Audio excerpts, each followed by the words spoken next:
आज का हमारा टॉपिक है thalassaemia beta major. University exams में बहुत पूछा जाता है। यहाँ पे कुछ क्लिनिकल केसेस लिखे हैं जो कि कॉन्सेप्ट बिल्डिंग में हेल्प करेंगे आपके, जो कि मेरे टेलीग्राम चैनल पे मैं इस पीडीएफ को शेयर कर दूंगा।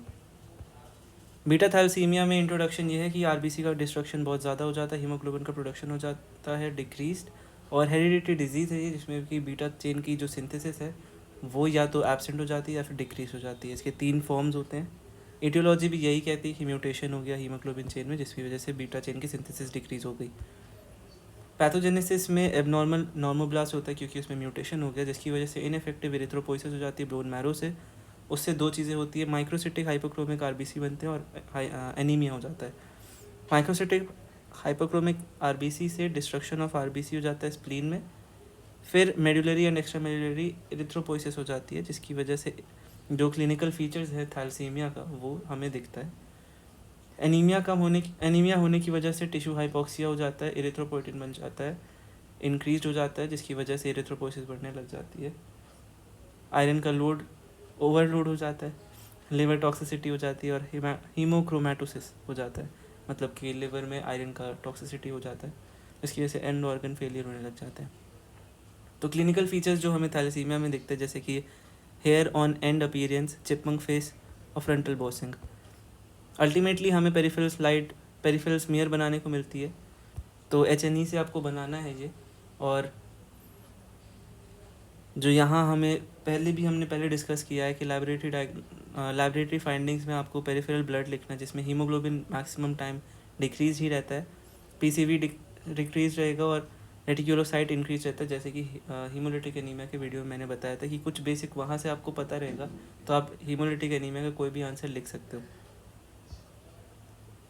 रेड सेल इंडिसेस क्या रहेंगी इसमें, MCV डिक्रीज रहेगा लेस दैन नॉर्मल या फिर 80 फेमटोलीटर से कम, और MCHC यहाँ पे 30 ग्राम पर DL से कम रहेगा। इसमें टारगेट सेल्स मिलती है और न्यूक्लिएटेड आरबीसी मिलते हैं। न्यूक्लिएटेड आरबीसी कुछ नहीं, रेटिकुलोसाइट्स होते हैं, क्योंकि हीमोलिटिक एनीमिया है इसमें ऐसा ही होता है। तो बेसिकली मैं नोट्स प्रोवाइड करना चाहता था उन लोगों को जो लोग नोट्स नहीं बना पाते, और पेरिफेरल स्मीयर की जो स्लाइड है वो HNE से बनाना आप लोग, एग्ज़ाम में आपको बहुत हेल्प रहेगी, क्योंकि इसके डायरेक्टली क्वेश्चन पूछ लेता है। जैसे आप देख सकते हो टारगेट सेल है, यहाँ पे मैंने टारगेट सेल्स को बना रखा है, इनके बीच में डार्क स्टेन होता है, इसकी वजह से इन्हें टारगेट सेल कहते हैं, जैसे बुलजाई वाला चीज़, डार्ट्स वाला। इसमें न्यूक्लिएटेड आरबीसी होती है जो कि रेटिकुलोसाइट दिखाती है। इसके पेरिफेरल स्मीयर में वही सारे पॉइंट्स लिखने जो हमने स्लाइड में बना रखे हैं। आरबीसी माइक्रोसिटिक हाइपोक्रोमिक है, टारगेट सेल दिखती है, रेटिकुलोसाइट दिखती है। WBC में लेफ़्ट शिफ्ट रहता है, जब मतलब कि इमेच्योरिटी तरफ इसका शिफ्ट रहता है, और हीमोलिटिक एनीमिया में ही कॉमन है।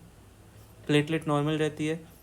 बोन मैरो में सेलुलरिटी हमेशा मार्क्ड इंक्रीज्ड या फिर हाइपर सेलुलर, और एथेरॉइड हाइपरप्लेशिया रहेगा। इसमें माइलोपोइसिस और मेगाकैरियोपोइसिस नॉर्मल रहती है। सीरम फाइंडिंग्स में डिक्रीज हेप्टोग्लोबिन रहता है, इंक्रीज LDH रहता है। सीरम आयरन ज़्यादा रहता है, सीरम फेरेटिन ज़्यादा रहता है, इंक्रीज यूरोग्लोबिनोजन इन यूरिन रहता है।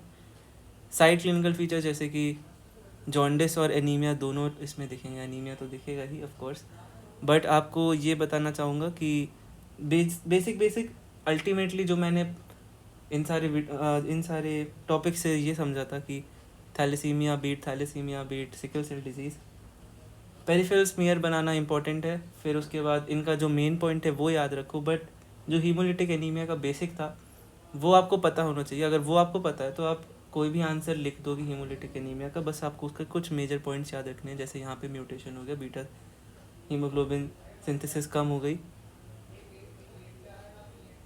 और इसके कुछ क्लिनिकल फीचर्स जो इसको यूनिक बनाते हैं।